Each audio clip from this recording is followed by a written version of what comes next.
ఈరోజు మనం మన మెదడు గురించి తెలుసుకుందాం. అట్లానే నర్వస్ సిస్టమ్.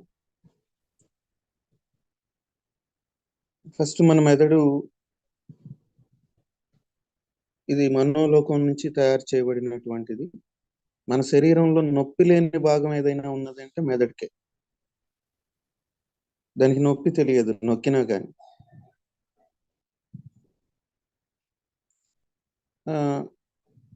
అయితే ఈ మెదడులో మామూలుగా ఒక పరిశోధన ఏం తేలిందంటే, మనము 12 సంవత్సరాలు వచ్చే లోపల 1,50,000 నెగిటివ్ థాట్స్ ఫీడ్ అయ్యి ఉంటాయి అని ఒక అధ్యయనంలో తేలింది. ఎడ్వర్డ్ యూనివర్సిటీ వాళ్ళు చేసిన అధ్యయనం అది. అంటే ఇవన్నీ నెగిటివ్ థాట్స్, నకారాత్మక ఆలోచనల వల్ల ఇవే మనల్ని శాసిస్తున్నాయి. అంటే ఈ బ్రెయిన్కి ఏదైనా ఒక వైరస్ లాగా, అంటే దాని బ్లాకేజ్ ఏదైనా ఉన్నది అని అంటే మన యొక్క నకారాత్మక ఆలోచన. అంటే మనం రోజు సుమారుగా 50 నుంచి 60,000 ఆలోచనలు చేస్తాం. ప్రతి ఆలోచనకి ఎంతో కొంత శక్తి వేస్ట్ అవుతూ ఉంటుంది. అది మంచిది కానీ చెడ్డది కానీ ఏదైనా సరే, పాజిటివ్ ఆర్ నెగిటివ్. అయితే మనము ధ్యానం వల్ల వీటి యొక్క సంఖ్యను తగ్గించగలుగుతున్నాం. అందుకు ఆలోచనలు ఆపటం, ఎనర్జీని స్టోర్ చేసుకోవటానికి.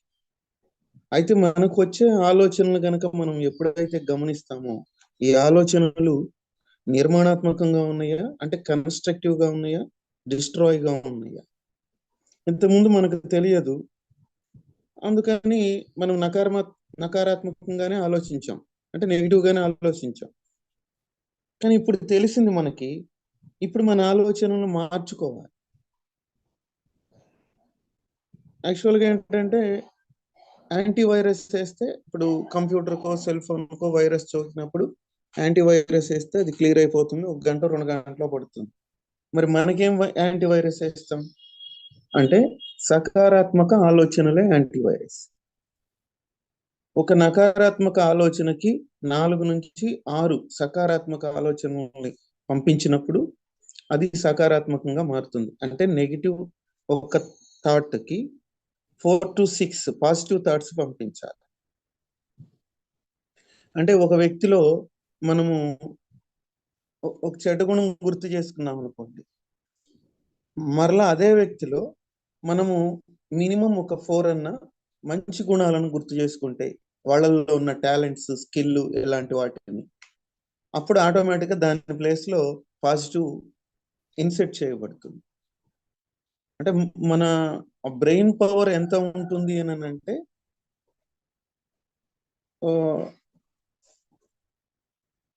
దీనిలో జ్ఞాపక శక్తి గదులు, మెమరీ సెల్స్ అని ఉంటాయి.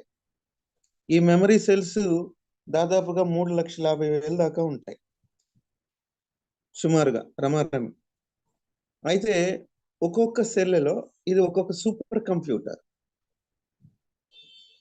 1000 పేజీలు ఉన్న 90,000 పుస్తకాల్లో ఎంత మ్యాటర్ని అయితే మనము నిల్వ చేయగలమో అంత మ్యాటరు దీనిలో మనం నిల్వ చేయగలం. ఒక్కొక్క సెల్లోనే అలా నింపుకుంటూ వెళ్ళవచ్చు. అంటే ఎంత సూపర్ కంప్యూటర్. అందుకనే మనం మెదడులో ఉన్న దాంట్లో జస్ట్ 0.3 ఆర్ 3% ఈ మధ్యలోనే వినియోగించుకుంటున్నాం అనేది ఒక సర్వే. సో అందుకని మనకేంటంటే, ఈ విశ్వ నియమం ప్రకారం శరీరం అంతా ప్రవహించాల్సినటువంటి ప్రేమ చైతన్యం మన మెదడు ద్వారా ఇదేం చేస్తుందనంటే, మనకు నకారాత్మక ఆలోచనలు, నెగిటివ్ ఆలోచనలు రావటం వల్ల ఆ ప్రేమ చైతన్య ప్రవాహం జరగదు. ఇది కొంచెం కొంచెంగా అలా ఏర్పడి కొంతకాలానికి కంప్లీట్ గా అడ్డుగోడలాగా అయిపోతుంది. ఒక ట్యూబ్ గుండా వెళుతూ ఉన్నది, నర్వస్ సిస్టమ్ గుండా దీని ఆలోచనలు, జ్ఞాననాడులు అంటాం. అవి వెళుతున్నవి, అవి నొక్కుకుపోయి ఉన్నాయి. ఇంకా అప్పుడు మనం జ్ఞానాన్ని సరిగ్గా తీసుకోలేం. ఇది శరీరం మొత్తాన్ని కంట్రోల్ చేసేటటువంటి ఇది. దానికే మనము ఒక ఈ సరికాని ఆలోచనలతో దాని సామర్థ్యాన్ని మనం తగ్గించి వేస్తూ ఉంటాం. చాలా మందికి దాని సామర్థ్యం మనమే మాక్సిమం అసలు ఎవరికి మానవుడు అనేటి వారికి మతిమరుపు అనేది లేదట. ఈ బాహ్య నమ్మకాలు, ఎస్కేపింగ్ సిస్టమ్ వల్ల మతిమరుపు అనేది మానవుల్లో డెవలప్ అయింది. ఆ డిక్షనరీలోనే అది లేదని చెప్తారు. అంటే మతిమరుపు అని అంటే మన పేరు మర్చిపోవాలి, మన ఊరు మర్చిపోవాలి, మన ఇల్లు మర్చిపోవాలి, ఆ దారి కూడా గుర్తుండదు. దాన్ని మతిమరుపు అంటారు. ఇవన్నీ కాదు, అంటే మనం సరిగ్గా దృష్టి పెట్టినటువంటివి మనకు అర్థం కాదు కాబట్టి అవి మనలో గుర్తుంటారు. చాలా మంది మాకు మెమరీ లేదు సార్, గుర్తు లేదు సార్ అని అంటారు. ముందు ఫస్ట్ అర్థమయ్యేటట్టుగా వినాలి కదా. వినరు. వినకుండానే ఇలాంటి వాటిని తీసుకొస్తూ ఉంటారు. మీరు బాగా నేను అసమర్థురాలని, నా వల్ల కాదు అని విపరీతంగా నమ్ముతూ ఉంటే దానివల్ల ఏమవుతుందంటే ఆ మెదడు అటువైపు భాగం పనిచేయటం మానేస్తుంది. అప్పుడు పెరాలసిస్, స్ట్రోక్ వస్తుంది. అంటే మనకి నాతోటి ఏది కాదు. ఒక్కొక్కళ్ళు అయితే కొంతమంది బయటికి బాహ్యంగా బాగానే కనపడతారు, కానీ వాళ్ళ అంతరంలో ఈ వర్క్ నాకు వద్దు అనేది బలంగా ఉంటుంది. ఇంకొకటి కర్మల తోడయ్యి ఈ రెండిటి వల్ల పెరాలసిస్, స్ట్రోక్ వస్తుంది. బ్రెయిన్ నుంచి దానికి సిగ్నల్స్ అందక రక్త ప్రసరణ ఇలాంటివి ఏమి పంపించడానికి ఇది కాక అలాగవుతుంది అనమాట. అంతేకాకుండా మనము ఒక పరిస్థితిని కానీ, ఆలోచన కానీ, సమస్యను కానీ ఏదైనా సరే విభిన్న కోణాలలో చూడాలి. అంటే విభిన్న కోణాలతో చూడాలి, వాస్తవాన్ని గ్రహించాలి. కానీ మన దృష్టికోణంతోనే చూస్తాం.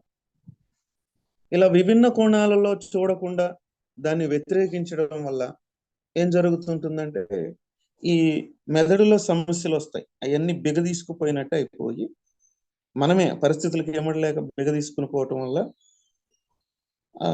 మెదడులో సమస్యలు వస్తాయి. దీంతో ఏం జరుగుతుందంటే ఈ మనం ప్రతిరోజు చేసేటటువంటి ఆలోచనలు మన ఆత్మశక్తిని, ప్రాణశక్తిని, ఈ ఆలోచనలు అనేటువంటివి ఎప్పుడైతే సరికాని ఆలోచనలు చేస్తామో వాటి వల్ల అది తగ్గిపోతూ ఉంటుంది. ఈ ప్రాణశక్తి తగ్గిపోయినప్పుడు నాడుల్లోకి ప్రవాహం అనేటువంటిది తగ్గిపోతుంది. యాక్చువల్గా ఏంటంటే పావని లోకం నుంచి ప్లాస్మా అంటే బ్లడ్ లో ఉండేటటువంటి కణాలు కాంతిలాగా ఉంటాయి. ఎక్కడెక్కడ ఈ నర్వస్ సిస్టమ్ లో ఉన్నటువంటి ఎక్కడ అడ్డంకులైనా ఇది తొలగించుకుంటూ పోతుంది. కానీ మనం ఏంటంటే మన ఆలోచనల యొక్క ప్రభావం మనం జాగ్రత్తగా గమనించుకుంటే మన ఆలోచనలు ప్రజెంట్ లో ఉండవు, ఫాస్ట్ లోనో ఫ్యూచర్ లోనో ఉంటాయి. ఎవరమైనా మనం మాక్సిమం ఒక 99% మన ఆలోచనలు అలాగే ఉంటాయి. దీన్ని ఒట్టిగా ధ్యానం చేసినంతసేపు బాగానే ఉంటది, బయటకు వచ్చిన తర్వాత మళ్ళీ ఇవే ఆలోచనలు చుట్టుముడుతున్నాయి అంటే దానికి కారణం అదే. మనము ఆలోచన అబ్జర్వ్ చేసి వెంటనే మార్చాలి, ఆ థాట్ ను మార్చుతూ ఉండాలి. ఎందుకనంటే అది ఎప్పుడైతే మనము ఆ థాట్ ను మార్చుకోగలుగుతాము, ఆ థాట్ మారే కొందికి ఆటోమేటిక్ గా అవి మన ఎనర్జీ లాస్ కాదు కాబట్టి ఆ బ్రెయిన్ చేసే వర్క్ అద్భుతంగా ఉంటుంది. ఆ నాడులోకి శక్తి ప్రవాహాన్ని అద్భుతంగా పంపిస్తుంటది. మన శరీరం స్పందించటం లేదు, అది ప్రయత్నం చేస్తూ ఉంటది కానీ మనం స్పందించటం లేదు. ఆ నర్వస్ సిస్టమ్ మెల్లగా క్లోజ్ అయిపోతా ఉంటాయి, అవి వర్క్ చేయకుండా అయిపోతుంటాయి. ఎందుకంటే మనం వాటిని ఖచ్చితంగా ఆ నర్వస్ మనం వర్క్ చేయించాలి. ఆ న్యూరాన్స్ చేత వర్క్ చేయిస్తూ ఉంటే అది అప్పుడు యాక్టివ్గా ఉంటాయి. మనం ఏమి పని చేయకుండా కూర్చుంటే ఎలా సోమరిగా తయారవుతామో అవి కూడా అంతే. అందుకని వాటిని పని చేయించేటట్టు మనం చెయ్యాలి అని అంటే దానికోసం ఏంటి, మనము ఈ అక్షరాల గడుల్లో ఉంటాయి, వాటిని నింపటం, సుడోకోలాగా చదరంగం ఆడటం, ఇవన్నీ ఏంటంటే మెదడుకు మీద మన ఇంద్రియాలని అబ్జర్వ్ చేయటం. ఇప్పుడు నిన్న చూసిన మొక్కకి ఇవాళ చూసిన మొక్కకి ఏమీ తేడా లేదనుకుంటాం. ఇది ఎంతో పరిశీలన ఉంటే తప్ప ఆ తేడాని గమనించలేం. అలా చేయటం ప్రారంభిస్తే మీ బ్రెయిన్ యాక్టివేషన్ లోకి వస్తుంది. పిల్లలకు కూడా మనం యాక్చువల్గా ఇదే నేర్పాం. అంటే వాళ్ళకి నేర్పించేటప్పుడు వాళ్ళకంటే ముందు మనం దాన్ని అబ్జర్వ్ చేయాలి. సో ఈ రోజు ఈ మొక్కను చూసినాం, రేపు మళ్ళీ ఈ మొక్కను చూసినప్పుడు మనం కూడా చూసి అడగాలి, నీకేమి డిఫరెన్స్ కనపడింది, నిన్నటికి వాళ్ళకి ఏం డిఫరెన్స్ కనపడింది. వాళ్ళు చెప్తారు, ఒక్కొక్కసారి యాసిటీస్ గా ఉందని అంటారు.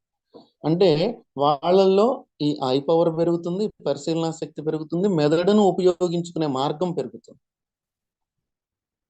అది నేర్పాలి. అది నేర్పకుండా చదువు చదువు చదువు అంటుంటాము.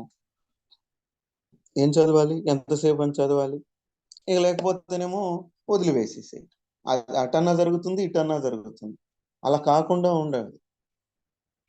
ఓకే, సో అట్లా ఎప్పుడైతే మనము మన బ్రెయిన్ ని రైట్ వేలో యూజ్ చేసుకుంటామో దాని నుంచి మన శరీరం అంతా ప్రసరించేటటువంటి ఆ నాడులన్నీ కూడా ఎప్పటికప్పుడు శుద్ధి చేయబడతా ఉంటాయి. ఇప్పుడు మనం కాంతి తీసుకున్న నాడులను శుద్ధి చేసుకోవాల్సి వస్తుంది. ఇక్కడ విషయం ఏంటంటే అవి 95 బ్లాకేజ్ తోటి 95% బ్లాకేజ్ తోటి ఉంటే మనం 10% దానిలోకి పంపిస్తుంది. సరే, ఆ మెడిటేషన్ లో కూర్చున్నంత సేపు బాగానే ఉంటుంది. ఆ 1 అవర్లోనో 1.5 అవర్లోనో లేకపోతే 2 అవర్స్కో లేసి బయటకు వస్తాం. బయటకు వచ్చిన తర్వాత మళ్ళీ ఇవి మామూలే ఉంటున్నాయి. అంటే మరి మనము అంతే కదా, రోజు మొత్తం దాని మీద ఒక 5% 10% పంపిస్తున్నాం. మళ్ళీ ఈ లేచిన తర్వాత మళ్ళీ యాసిటీస్ మామూలు అయిపోతాం. అందుకనే అలా చేసినప్పుడు ఏం జరుగుతుందని అంటే ఇదే సమస్య వస్తుంటుంది. సో మాస్టర్స్, మనము ఖచ్చితంగా మన యొక్క మెదడును ఎప్పుడు నాకు సామర్థ్యం ఉందని నమ్మితే మెదడు పనిచేస్తుంది. సామర్థ్యం లేదు అని మీరు నమ్మటం వల్ల, ఈ ఆలోచన అనేటువంటి దాని వల్ల అది ఓకే, నాకు ఈ సామర్థ్యం లేదని అది కామ్ అయిపోతుంది. అందుకనే దాన్ని ఎప్పుడు దానికి పొదును పెడుతూ ఉండాలి. ఎప్పుడైతే మనకి దాన్ని విటిలైజ్ చేస్తామో, బుక్స్ చదవటం ఇవన్నీ ఎప్పుడైతే చేస్తామో ఆటోమేటిక్ గా ఏమవుతుందని అంటే విని వదిలేసేస్తే అది ఎందుకు పని చెయ్యదు. బాగా గుర్తుపెట్టుకోండి, మీరు ఏది విన్నా 48 అవర్స్ లో 80% మీరు మర్చిపోతారు. కారణం ఏంటంటే దాని మీద వర్క్ చేయలేదు.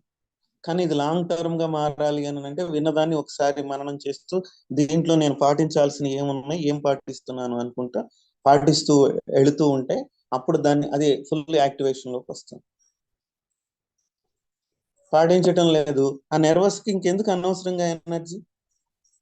మనం ఒక యూనిట్ పని చేయటం లేదు, 3-4 యూనిట్లు పెట్టుకున్నాము ఒక కంపెనీలా, ఒక యూనిట్ పని చేయటం లేదు, కొద్ది రోజుల తర్వాత ఏం చేస్తాం దాన్ని,